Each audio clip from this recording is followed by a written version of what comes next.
ఎవరైనా సరే ఆరోగ్యంగా ఉండాలంటే శుభ్రత పాటించాలి. మరి శుభ్రత కావాలంటే ఎలిం ప్రొడక్ట్స్ వాడాలి.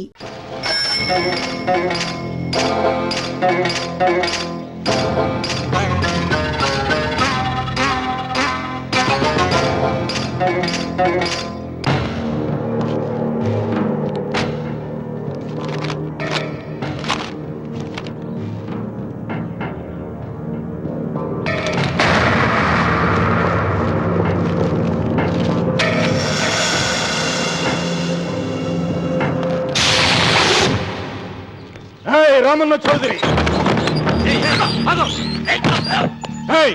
ఎంత దమ్ము నీకు? నాకు కాగితం పంపుతావా? విన్నావా తొడదెబ్బ? దడదొడలాడాల్సిందే. ఆకు తిప్పడం నీకు అలవాటు కదా. ఆకు తిప్పితే తిరిగేది ఆకు కాదు, నీ చరిత్ర. నేను సుబ్బారాయుణ్ణి కాదు, పహిల్వాన్ పాపారావుని.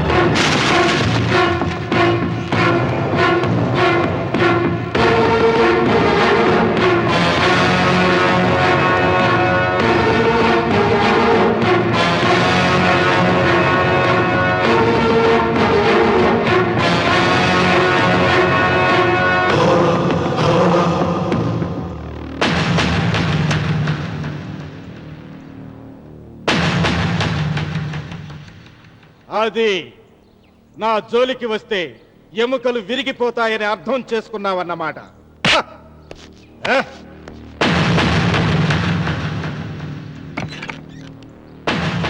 మొట్టమొదటిసారి అయ్యగారు భయపడినట్టున్నారు. రాముడు తను ఓడిపోయానని ఒప్పుకుంటున్నాడా ఏమిటి?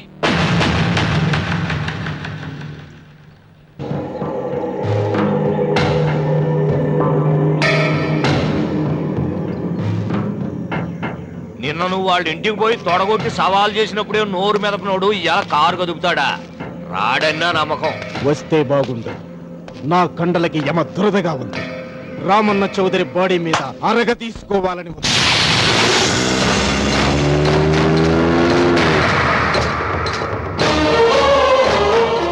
నువ్వు ఊహించినట్టే వస్తున్నాడయ్యో.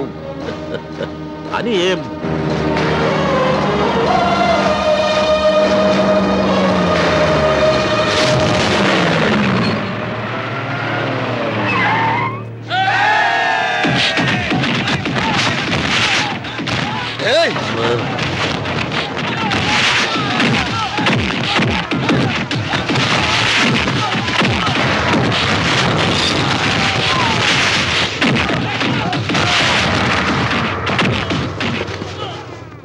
రామన్న చౌదరి, నా కుర్రాళ్ళు ఒక్కొక్కడు ఒక్కొక్క ఆంజనేయుడు లాంటి వాడు.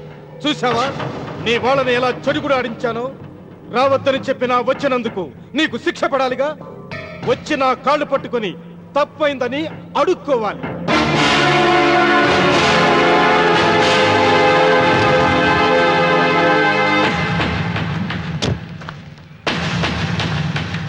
ఆగో, నీ పాదం తాకిన నేల నీ సొంతం అంటావుగా. అందుకే నువ్వు నేల మీద నీ పాదాలతో నడిచి రాకూడదు, మోకాళ్ళ మీద నడుచుకుంటూ రావాలి.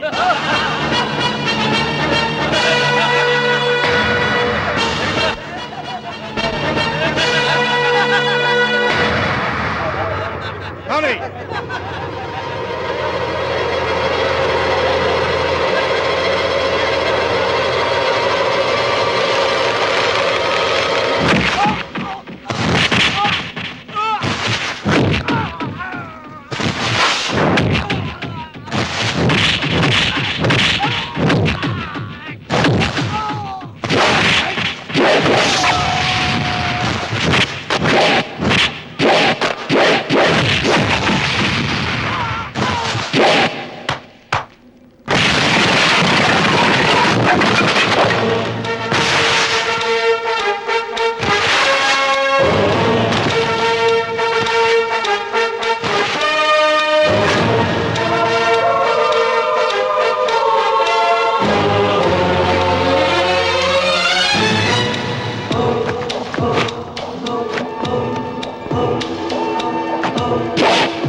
అరవకు వీరవను, ఈ చెయ్యి నాకు కావాలి.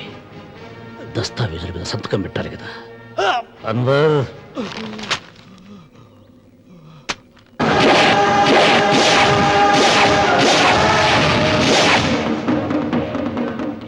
గుర్రానికి కాళ్లల్లో బలం, సింహానికి నోట్లో బలం, గరుడ పక్షికి కంట్లో బలం. ఈ రాయలసీమ రామన్న చౌదరికి ఒళ్ళంతా బలమేరా. రామన్న రామన్న చౌదరిరా.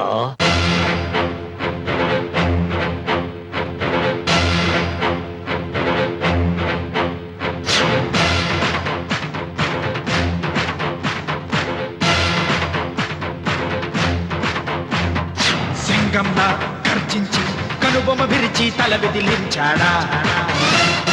సింగంలా గర్జించి కనుబొమ్మ విరిచి తల విదిలించాడా. ఏ తొడలే చరిచే ఉన్మాదులకు పిడుగుపాటు అతడు. శత్రువింటికెళ్ళి ప్రళయమేఘమై ప్రతిధ్వనిస్తాడు. చూడు వేలు ఎత్తాడా, గాలికి ఊపిరిగాడదుడా. శివుడికి తెలుసు వజ్రమట్టి తన గుండెలో ఏముందో. పరులకు తెలియని రక్త ఘోషలు అశ్రు తర్పణంతో. రామన్న రామన్న రాయలసీమ రామన్న చౌదరి. రామన్న రామన్న రాయలసీమ రామన్న చౌదరి.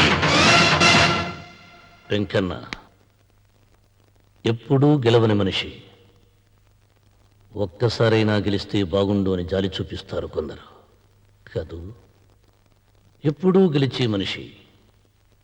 ఈసారైనా ఓడిపోతే బాగుండు అని అసూయపడతారు అందరూ. ఈ రామన్న చౌదరికి ఎన్నడూ ఓటమి లేదు, రాదు.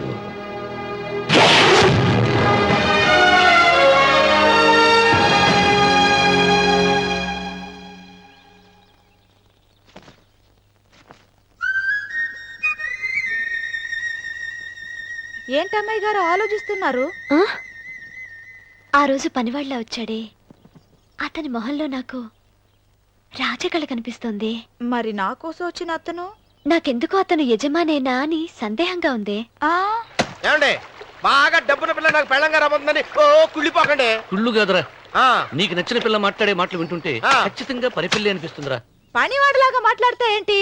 కొందరు డబ్బున్న మనుషులు అలాగే మాట్లాడతారమ్మాయి గారు. భాష మాత్రమే కాదే, ఆ చూపు ఆ రూపు ఒక్కటి కూడా యజమానిలో లేడు. పొట్టి గుమ్మడికాయలా ఉన్నాడు. మీరేనన్నా చెప్పండి చంద్రబాబు గారు, నేను ప్రేమించిన అమ్మాయి యజమానురాలు, మీరు ప్రేమించిన అమ్మాయి పని మనిషి. ఈ అనుమానాలు ఎందుకురా? ఏదో ప్లాన్ వేసి మనిద్దరం ఒకసారి అక్కడికి వెళ్ళి చూసేస్తే పోలా? ఒకవేళ వాళ్ళు మనల్ని చూస్తే? అవును, ఎలా? ఇబ్బంది లేకుండా మీరు నాలాగా నేను మీలాగా వెళ్దాం. ఏ వెంకమ్మా, వెళ్దాం అమ్మా, వెళ్దాం.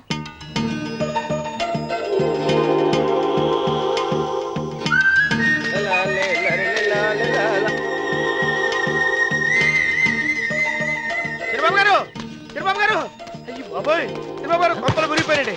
లేవండి. ఏమైందిరా? మీరు అర్జెంట్ గా బట్టలు తీయండి.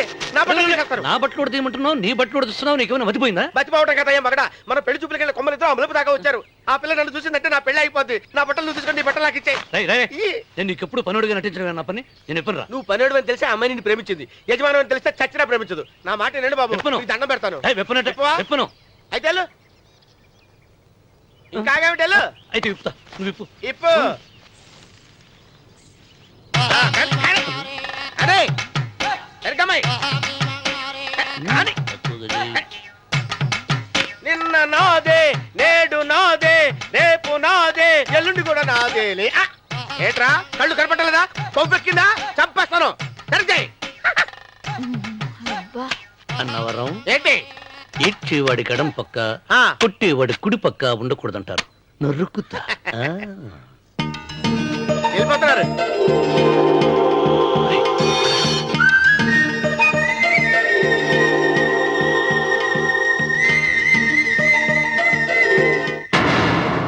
నువ్వే మాకు కొండంత అండ అనుకున్నావు, నిన్నే పిండి పిండి చేసి పారేశాడు. వామ్మో వాయ్యో, ఆ రామన్న చౌదరికి వయసు మీద పడుతుండా ఎంత బలమయ్యా. అతను చెప్పింది నిజం. అది కండబలం కాదు, గుండె బలం.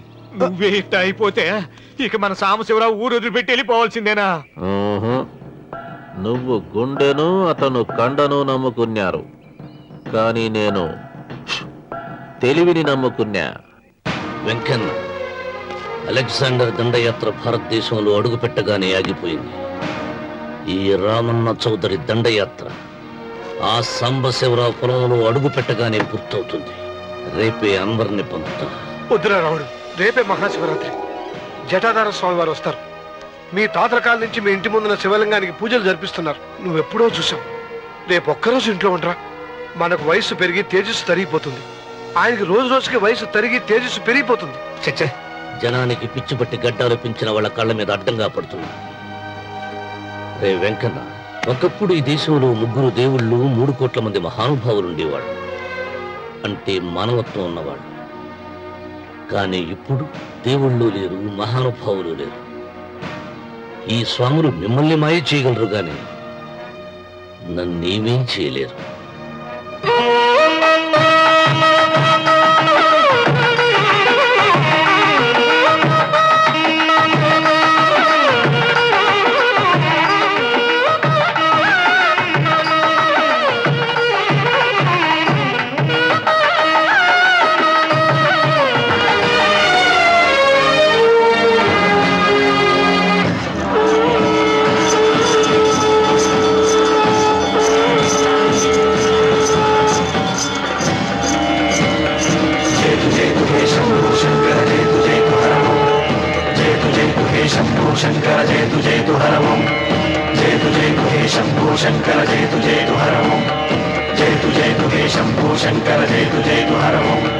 నాగేంద్రహారాయ త్రిలోచనాయ తస్మాంగరాగాయ మహేశ్వరాయ. నాగేంద్రహారాయ త్రిలోచనాయ తస్మాంగరాగాయ మహేశ్వరాయ. నిత్యాయ శుద్ధాయ దిగంబరాయ తస్మై నకారాయ నమః శివాయ. జయతు జయతు హే శంభో శంకర జయతు జయతు హరమో. జయతు జయతు హే శంభో శంకర జయతు జయతు హరమో. నాగేంద్రహారాయ త్రిలోచనాయ తస్మాంగరాగాయ మహేశ్వరాయ. నాగేంద్రహారాయ త్రిలోచనాయ తస్మాంగరాగాయ మహేశ్వరాయ. నిత్యాయ శుద్ధాయ దిగంబరాయ తస్మై నకారాయ నమః శివాయ. జయతు జయతు హే శంభో శంకర జయతు జయతు హరమో. జయతు జయతు హే శంభో శంకర జయతు జయతు హరమో.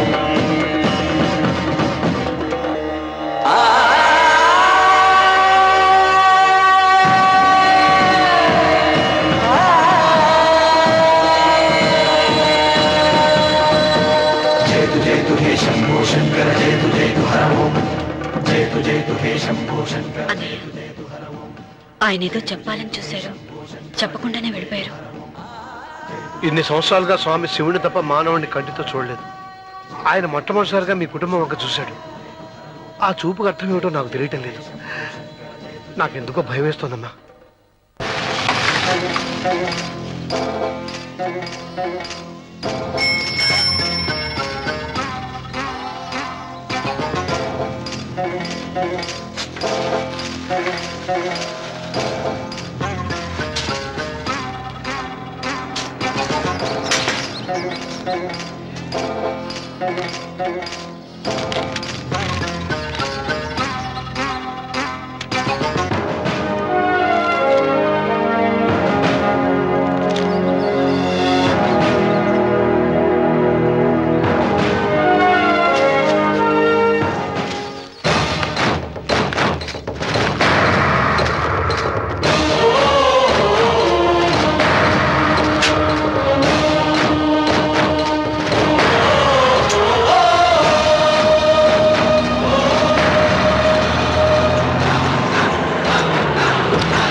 అర్థమే కావడం లేదా రావణ చౌదరి? నువ్వు చదివింది ఒక్క ఆకు, తమలపాకు. నేను చదివింది 10 ఆకులు, విస్తరాకు. నీకీ భూమి సిక్కనే కూడదు.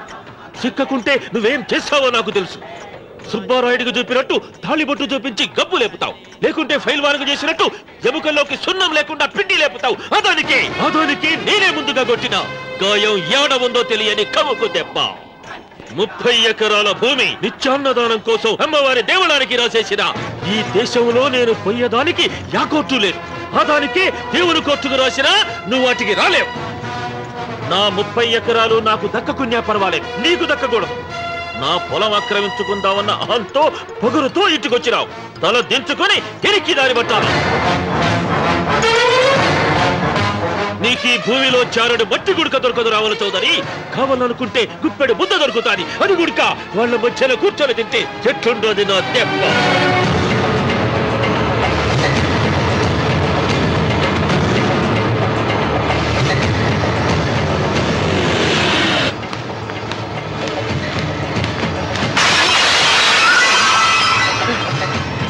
ఏమైంది?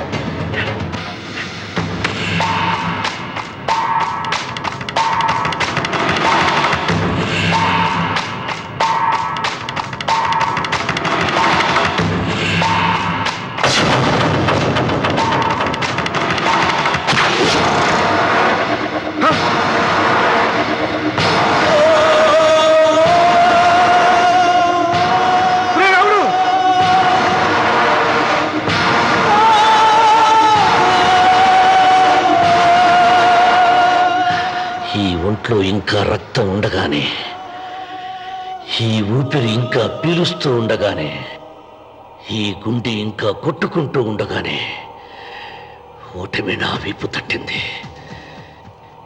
ఈ రక్తం మొత్తం ఒంట్లోంచి పోవాలి.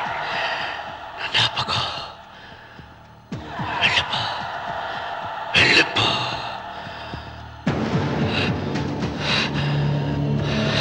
అమ్మా సీతారత్న, అబ్బాయిరా పెళ్లికి వెళ్ళారండి. అయ్యో రే, నువ్వు వెళ్ళి డాక్టర్ తీసుకురా. అయ్యో నీ బుర్రే బుర్రా.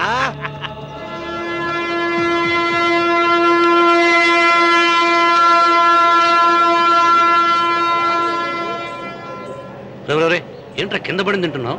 రేపటి నుంచి మీరు కూడా ఇదే తినాలండి. ఎందుకురా? లేకపోతే ఏంటండి, పని ఏమైనా ప్రేమించగానే సరిపోలేదండి, వాళ్ళు అలవాటు కూడా నేర్చుకోవాలి. అందుకని రేపటి నుంచి చికెన్ నేను తింటాను, జొన్న రొట్టె కొట్టుగానే మీరు తినండి. అన్నవరం, ప్రేమకు పేదరికం అంటారు. ఆ అమ్మాయి కోసం నా ప్రాణాలనే ఇస్తాను. ఎరా పని మనిషిని ప్రేమించావా? అమ్మా అమ్మ, నీ దండం పెడతానే, పని మనిషిని కలుపుకులా తీసేయద్దు. ఆ అమ్మాయితే నాకు ఇష్టం అమ్మా. అమ్మగారు, ప్రతి పెళ్లికి అబ్బాయి గారు తీసుకెళ్ళి వాళ్ళు ఎత్తి అక్షంతలు వేయడమే కానీ ఆయన నెత్తి మీద అక్షంతలు ఎప్పుడే ఇస్తారండి. అసలు ముద్దు పేరు బెండకాయలో తయారవుతున్నాడు. నేనండి. ఆ అమ్మాయి దేవురు. ఆ విషయాలన్నీ నేను తర్వాత చెప్తాను కానీ అమ్మగారు, ఆ చేతుల మీద కానీ నాకు కూడా పెళ్లి చేయించండి. నీకు పెళ్ళా? అవునమ్మగారు, అబ్బాయి గారు పని అమ్మాయిని ప్రేమిస్తే నేను బాగా డబ్బులు ఉన్న అమ్మాయిని ప్రేమించారండి. అదిగో రైలు సిగ్నల్ ఇచ్చారండి. మీరు మా పెళ్లికి కూడా సిగ్నల్ ఇచ్చేస్తే ఈ రోజు మీ ఇద్దరికి ఏమైందిరా? ప్రేమలో పడ్డాం. చలియా తు గోరియే చలియా చలియా తు గోరియే చలియా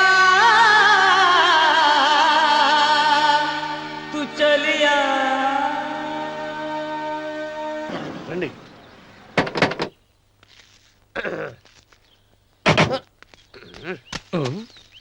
ఏంట్రా అన్నవరం, ఫోజిచ్చి నిలబడ్డావు? అరటిగా లోపల తీసుకురా. నేను తీసుకురానండి. ఏ నన్ను తీసుకెళ్ళమంటావా? మీరు తీసుకెళ్తారు, లోపల పెట్టుకుంటారు, మీ ఇష్టం. ఏమైందిరా నీకు? ఏమైందంటారేంటండి, లోపల నా గుండెలకు వస్తున్న ఎంకం ఉందండి. అది నన్ను ఎంత మోసం తెచ్చిందో తెలుసండి. అయ్యో, ఆ విషయం నేనే మర్చిపోయాను. ఒరే అన్నవరం, తమరు మాత్రం వెంకమ్మను మోసం చేయలా? నేనే మోసం చేశానమ్మా. అదేనమ్మా, 100 ఎకరాల పొలం ఉంది, 200 ఎకరాల పొలం ఉంది అని చెప్పావు కదా. అందుకని నోరు మూసుకుని లోపలికి వచ్చి వెంకమ్మ నాకంటే ముందు నువ్వు పెళ్లి చేసుకో. ఆ తర్వాత రుక్మిణి నేను పెళ్లి చేసుకుంటా. అరటిగా తీసుకురా. నేను రాను, మీరని చెప్పినా నేను రాను. రావా? రాను. అయితే రామన్న చౌదరి గారికి చెబుతా. వద్దు వద్దయ్యో. తీసుకురా. నమస్కారం అండి.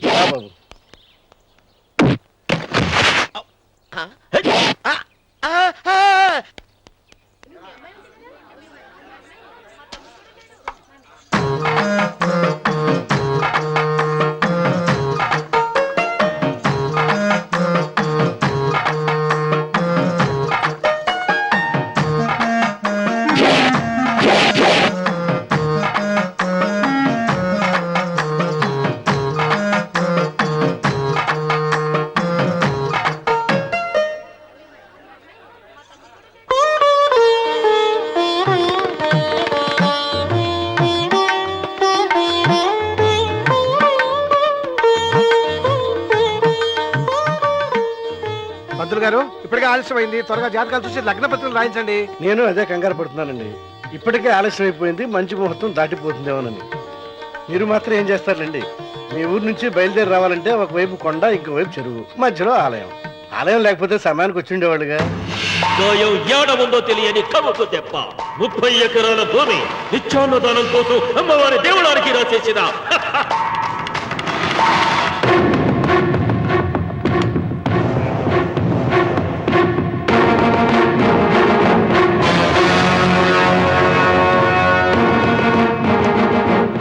బావగారు ఏదో ఆలోచిస్తున్నారు. లాంఛనాలు ఏమన్నా కావాలంటే చెప్పమనండి. ఏమిట్రా ఇంకా ఆలోచిస్తున్నావు? రావుడు, వాళ్ళంతా కంగారు పడుతున్నారు. శుభం.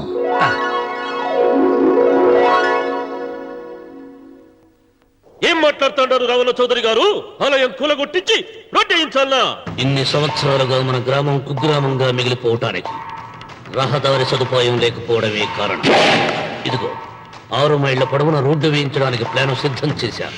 దీని మూలంగా నేను 120 ఎకరాల పొలాన్ని పోగొట్టుకుంటాను. అది సరేనండి, మరి ఆలయము? పదవిలో ఉన్న వాళ్ళు ఆలోచించవలసింది ఆలయాన్ని గురించి కాదు, ప్రజల శ్రేయస్సు గురించి. ఒక పక్క కొండ, ఇంకొక పక్క చెరువు, మధ్యలో ఆలయం. దాన్ని పడగొట్టకపోతే ఇంకో 6 మైళ్ళ దూరం ఎక్కువ పెరుగుతుంది. అది అమ్మవారి ఆలయము. నోరు లేని అమ్మవారి కంటే నోరున్న జనం గొప్పవాళ్ళు. రోడ్డు లేకపోబట్టే ఈ పల్లెలోని పేద ప్రజలు పండించుకున్న కూరగాయలు పట్టణానికి తీసుకెళ్లలేకపోతున్నారు. వాళ్ళ బాగు కోసం రోడ్డు వేయించి తీరుతాను. దానికోసం ఏమైనా చేస్తాను. ఏం చౌదరి గారు, మీ ఇంటి మొగల శివలింగం అన్నే ఉండాలా? దానికి దినాము పూజలు పురస్కారాలు జరుగుతాండాలా? అమ్మవారి దేవళం మాత్రం కూలగొట్టాలనా? మీరు మీ ఇంటి ముందున్న శివలింగాన్ని పీకి పారేయండి, అప్పుడు ఆయన ఒప్పుకుంటాడు. నువ్వు ఈ మాటను అంగీకరిస్తున్నావా? ఒప్పుకోండి సాంబశివరావు గారు, ఈయన శివలింగం జోలికి ఏమాత్రం పోతాడో నేను చూస్తాను. కానీ ఏమి, ముందు శివలింగం బడుగొట్టరి, ఎరుక సిరి ఆలయం గోడ మీద పలుగు వెయ్యరి.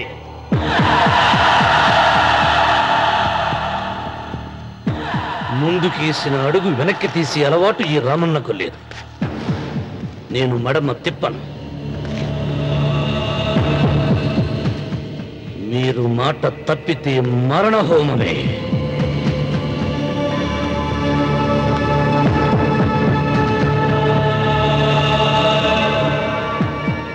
ఊపు చూస్తా ఉంటే శివలింగాన్ని పీకి పారేసెట్టే ఉండాడే. అయితే సాంబశివరావు గారి 30 ఎకరాలకు ఎసరే. ఆ ఇంటి ముందుండేటిది మామూలు రాయి కాదయ్యా, మహిమగల శివలింగము. తరతరాలుగా వాళ్ళ వంశాన్ని కాపాడుతాడాడే దేవుడు. చెయ్యి వెయ్యని తెలుసని.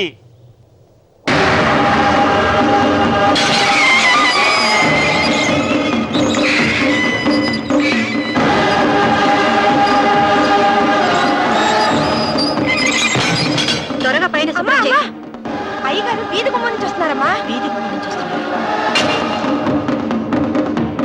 ఏయ్, ఆ నల్లరాయిని పెకిలించండి.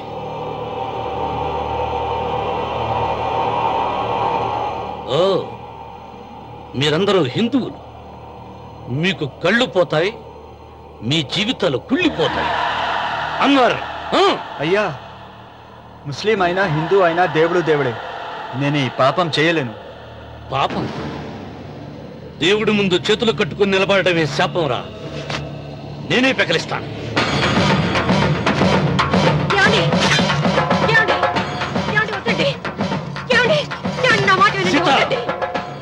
ఉత్తమ జాతి స్త్రీ ఒక్కసారి కోరిక కోరుతుంది, రెండోసారి అడగకూడదు.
రామన్న నీ తాత ముత్తాతల కాలం నుంచి ఉన్న స్వయంభూలింగాన్ని తీసేసి మహాపరాధం చేశావు.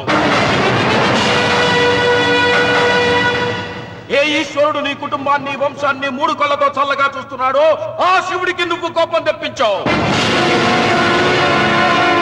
బాధ వేయించడానికి నువ్వే వడివిరా, భగవంతుడే వేయిస్తాడు. అమ్మవారి ఆలయాన్ని నువ్వు తాకలేవు. మళ్ళీ శివరాత్రి నాటికి నీ స్వహస్తాలతో నువ్వు ఆ స్వయంభూలింగాన్ని తీసుకొచ్చి యథాస్థానంలో ప్రతిష్ఠించకపోతే నీ వంశం నిర్వంశమైపోతుంది.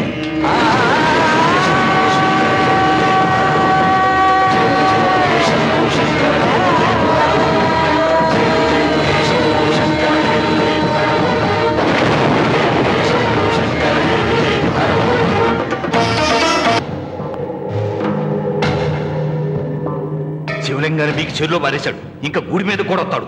ఎక్కడొస్తాడు? జటాధర స్వామి శపించాడు కదా, జారిపోయి ఉంటాడు. రామన్న మొండివాడు పాపారావు. శాపాలకు తాపాలకు లొంగిటోడు కాదు, వస్తాడు.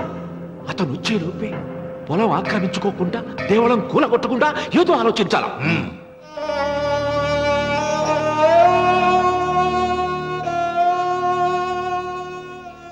అన్నయ్య, ఆయనతో మాట్లాడే ధైర్యం నాకు లేదు. నువ్వైనా మాట్లాడి మళ్ళీ శివలింగాన్ని ఇక్కడ ప్రతిష్ఠించమని చెప్పు. వాడిని గురించి నాకంటే నీకే బాగా తెలుసమ్మా. వాడు నా మాట వింటాం. నాకు భయంగా ఉందన్నయ్య. ఆపద ఏ వైపు నుంచి వస్తుందో ఏమిటో.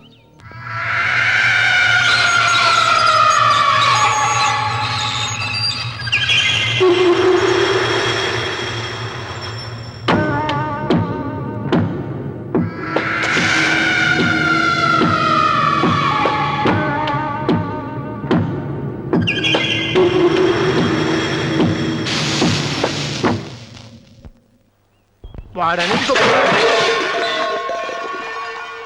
అరే ఏమిట్రా పని? మరి ఏం చేయమంటావమ్మా? నాన్నేమో ఆలయం పడగొట్టడానికి వెళ్తున్నారు. నా పెళ్లి అయిపోవటం ఖాయం. ఇంట్లో కూర్చొని నీకు వంట సాయం చేద్దామని వచ్చాను. అన్నయ్య, నువ్వే ఆయనకి ఏదో ఒకటి చెప్పి ఆలయం పడగొట్టకుండా చూడాలి. నేను మాత్రం ఏం చేయగలనమ్మా? వీడి పెళ్లి వరకు ఆలయం పడగొట్టకుండా ఉంటాను ప్రయత్నిస్తాను. ఆ తర్వాత వాడి దయ. అన్వర్, అయ్యా బండి రెడీ చేయి. రావుడు, నీతో ఒక విషయం మాట్లాడాలి. ఇలా కూర్చో.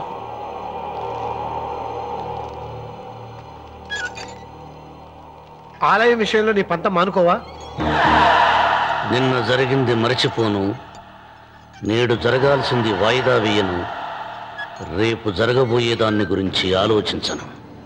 ఆలయాన్ని ఈ రోజే పడగొట్టిస్తాను. నీకు కావాల్సింది పొలం కదా, ఆలయం జోలికి ఎందుకు వెళ్ళటం? ఆ పొలం నాకు దక్కకుండా అడ్డుపడింది అమ్మవారి ఆలయమేగా. ఆలయాన్ని పడగొడితే ఆ పొలం నీదవుతుందా? అవుతుంది. ఆ సాంబశివరావు పొలాన్ని రాసింది ఆలయానికేగా. ముందు ఆలయాన్ని పడగొట్టించి ఆలయమే లేదు కాబట్టి ఇక పొలం ఎందుకని ప్రశ్నించి అప్పుడు నా స్వాధీనం చేసుకుంటాను. కొడుకు పెళ్లికి తాంబూలాలు పుచ్చుకున్నావురా. 3 ముళ్ళు వేయించకుండా ఆలయం పడగొట్టాలని బయలుదేరుతున్నావు. ఇది ఏమన్నా ధర్మంగా ఉందా?